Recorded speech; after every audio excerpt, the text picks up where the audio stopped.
চা খাওয়ার পর এই প্রথম পরলাম এই জিন্স আর টপটা। এই যে টপটা দেখতে পাচ্ছ, এটা আমার না ভীষণ ভীষণ ভীষণ ফেভারিট। এই টপটা আমি ট্রেন্ডস থেকে কিনেছিলাম। আর এই ছেঁড়া জিন্সটাও ডেনিম কালারের, এটাও আমার খুব ভালো লাগে পরতে, বহুবার পরেছি। মধ্যপ্রদেশ যাওয়ার সময় এই জিন্সটা স্টাইল বাজার থেকে কিনেছিলাম। এখানে পরে নিয়েছি বাবার ঘড়ি। ঘড়িটা এখনও ঠিকঠাক টাইমে চলছে না, ব্যাটারিটাও লাগানো হয়ে যাবে সেই সুযোগে। আর হেলমেট পরে মাথায় ওই ওড়না দিয়ে আর যাবো না, এমনিই যাব। লোকে আমাকে এমনিতেই খুব ভালোবাসে, আরও না হয় একটু বেশিই ভালোবাসবে। একদিন একটু বিকালবেলা ঘুরতে যেতে মেয়ের সাথে ভীষণ ভালো লাগে। আগের দিনকে জল ভরেনি, তাই বললো আজকে গঙ্গা দিয়ে জল ভরবো। আমার গাড়িতে না পলিউশনের কাগজ করা নেই। আগের দিন মা বাবা যাচ্ছিলো আবাল সিদ্ধির পথে, তখন গাড়ি ধরেছিল, তাই আজকে পলিউশনেরও কাগজ করব। আর দেখা যাক কোথায় ঘুরতে যাওয়া যায়। আজকে আবার উল্টো রথ। চলো তাহলে আর একদম দেরি না করে গাড়িটাকে বার করে নিয়েছি, আর আজকে বেরানো যাক গন্তব্যের দিকে। পিপির কথায়, মানে ইচ্ছুকের পিপির কথায় বেউটা স্টার্ট করা যাক এখান থেকে। প্রথমে যাচ্ছিলাম মোর ডেলি শপের দিকে, তারপর আগের দিন অনেকটাই দেরি হয়ে গেছিলো, প্লাস চলছিল ভাটা। মা তাই সেদিনকে আর জল নেয়নি, কি জানি না ভাই, ভাটার জল বাড়িতে নেবে না, জোয়ারের জল নেবে। তা এখন দেখলাম যাওয়ার পথে জোয়ার রয়েছে, তাই বললাম যে এখনই তাহলে জলটা নিয়ে নাও, সাবধানে যেও। এখনও হলো না জল নেওয়া। আজকের এই রামপ্রসাদ ঘাটের, মানে রামপ্রসাদ নয়, মানে সিদ্ধেশ্বরী ঘাটটা এত স্লিপ হয়ে গেছে, বললো নামতে না, 2-3 জন কালকে পড়ে গেছে।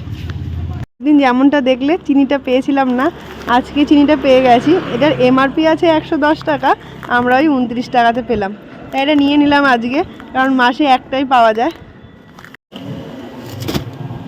ঢুকি দাও। নাগমোড় থেকে একটু এগিয়েই ছিল এই ধোয়া পরীক্ষা কেন্দ্রটা।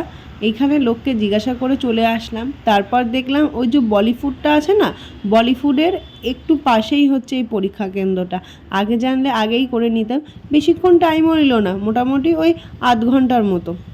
এই যে হয়ে গেছে এখানে আমাদের পলিউশনের কাগজ রেডি। এটা 1 বছর অবধি ভ্যালিডিটি থাকবে, এটাকে এখন যত্ন করে রেখে দিতে হবে। গাড়িতে রিফিল করতে হবে, এখানে দেখে দিয়েছে ফুয়েল এমটি। এইখান থেকে চলে যাব এখন বাগমোড়, ওই যে দেখতে পাচ্ছ ওইখানে এখন টুক করে চলে যাব। আজকে আর প্রিমিয়াম তেলটা ভরালাম না, নর্মাল তেলটাই ভরালাম। মা আবার বলে রাউন্ড ফিগারে তেল ভরাতে না, 320 টাকার তেলটা নিলাম, তাতে কি হবে, গাড়িটাও বেশি ওভারওয়েট হবে না, চালাতেও সুবিধা হবে। হয়ে গেছে গাড়িতে রিফিল করা, বাজে এখন 4টে 4। এদিকে যখন এসছি তখন মা বলল চল একটু ফুচকা পাড়ার থেকে ঘুরে আসি। চলো যাই, চলো তাহলে ফুচকা পাড়ায় গিয়ে তোমাদের সাথে আবার কথা হবে।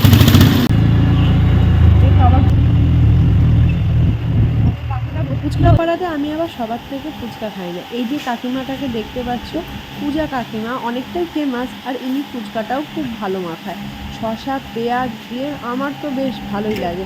তোমরা কে কে এনার ফুচকা খেতে ভালোবাসো তারা কিন্তু অবশ্যই ভিডিওতে কমেন্ট করে জানাবে। একটু ঝাল ঝাল করে ফুচকা খাচ্ছিলাম আর ফট করে গলায় লেগে গেছে, তাতে কি ফুচকা খাওয়া কিন্তু বন্ধ করা যাবে না। প্রত্যেকটা মেয়ের মতোই ফুচকা কিন্তু আমার প্রচণ্ড প্রিয়। 4:30 বাজে, তো বললো ওই 4:30-5টার দিকে জোয়ার আসবে, তাই মা এখন গেল রামপ্রসাদ ঘাটে জল আনতে। হচ্ছে না, আমার মার এখনো ভাটা, মানে পুরো ভরা জোয়ারে জল নেবে, তবেই মনে হয় সব ভালো হবে। এখান থেকে জল নিই না, সব ঠিক আছে। নেবে না, চলো উঠে পড়ো। পড়বো না, এটা একটা কাজ করবে, 6টা নাগাদ আসবে, সে নিয়ে যাবে, ঠিক আছে? ঠিক আছে। আসছিলাম রামপ্রসাদ কালীবাড়ির পাশ দিয়ে, ওইখানে যে খেলার মাঠটা আছে তার পাশেই দেখছিলাম এইখানে রথ বেরাচ্ছে, তাই মাকে বললাম চলো দাঁড়াই গিয়ে প্রণাম করে আসি। আজকে তো আর জগন্নাথের দেখা হলো না, কিন্তু শেষমেশ দেখো সেই জগন্নাথকে দেখা হয়েই গেল। সবাই কত সুন্দর লাল সাদা জামা কাপড় পরেছে, খুব ভালো লাগছে। পাড়ার মহিলা বা ওনার বাড়ির কেউ সবাই কত সুন্দর করে জগন্নাথের নাম করে নাচছিল, দেখে আমার ভীষণ ভাল লাগছিল। তাই ভাবলাম সেই আমার দেখা মুহূর্তগুলো তোমাদের সাথেও শেয়ার করি। এখানে পুরোহিত মশাই সামনের জায়গাটাকে ঝাড় দিয়ে জগন্নাথের আর কি রথ বার করার জন্য প্রস্তুত করছিল। তোমাদের সাথেও সামনে থেকে জগন্নাথকে দেখালাম, কি সুন্দর সাজিয়েছে না, আর জগন্নাথকে দেখতে না ভীষণ মিষ্টি ছিল। তার মধ্যেই আমাকে ওখান থেকে দিয়ে গেল প্রসাদ। খিচুড়িটাও খেতে খুবই সুস্বাদু ছিল। আমিও তারপরে চটিটা খুলে নিয়ে জগন্নাথকে রথটা টানিয়ে এগাতে সাহায্য করলাম। মানে ওই জায়গাটাতে অনেকগুলো গাছ ছিল না, ওই গাছগুলোকে সরিয়ে জগন্নাথের রথটা বার করতে অনেকটাই সময় লাগছিল। তারপর রাস্তায় বেরিয়ে গিয়ে ওখানে আরতি পুজো চলছিল, সেই ফাঁকে আমি সেই বাড়ির মন্দিরটার ছবি দেখালাম। এই বাড়িটাতে না প্রত্যেক মানে যখনই গোপালের অনুষ্ঠান হয় অনেক বড় করে হয়। আমার না ভীষণ ভালো লাগছিল এই সিংহাসনটা দেখতে। ওইখান থেকে বেরিয়ে চলে আসছিলাম বাড়ির পথে, একদমই চিত্তরঞ্জনের মোড়ে গিয়ে দেখছি আমাদের যে ওই পার থেকে, মানে এটা হচ্ছে 5 তলা, ওই 5 মাথার মোড়, এটা ওই আবাল সিদ্ধি যাওয়ার পথে পড়ে। ওইখানে একটা মানে শিব ঠাকুর কালী মায়ের মূর্তি আছে। ওই জায়গা থেকে প্রত্যেক বছরই না এই জগন্নাথের পুজোর দিনকে মা কালীকে নিয়ে আসা হয়। দাঁড়াও, কিছুক্ষণ পরই চলে আসবে, তোমরা তখন দেখতে পারবে। এই দেখো চলেও এসছে।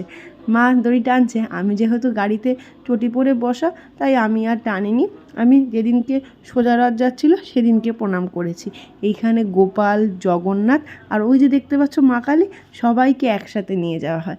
অনেক বড়, মানে অনেক বড়, প্লাস হচ্ছে যে পুরনো দিনের রথ, অনেক দিন ধরেই এটা চলছে। আমি জন্মের পর থেকেই দেখছি।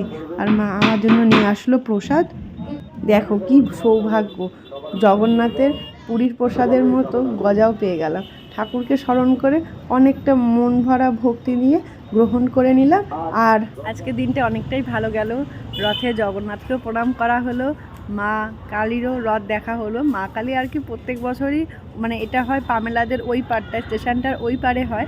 প্রত্যেক বছরই জগন্নাথকে যেদিনকে রথ হয় সেদিনকেই মা কালীকে নিয়ে যাওয়া হয়, আবার উল্টো রথের দিনকে মাকে বাড়ি নিয়ে যাওয়া হয়। এখানটাতে তো অনেকটাই ভিড়, তাই আমি ভাবছি এদিক দিয়ে গলি হয়ে বেরিয়ে যাব। আর আজকের এই ব্লগটাকে করলাম এখানেই এন্ড। চলো আবার দেখা হচ্ছে অন্য কোনো একটা ভিডিওতে। টাটা।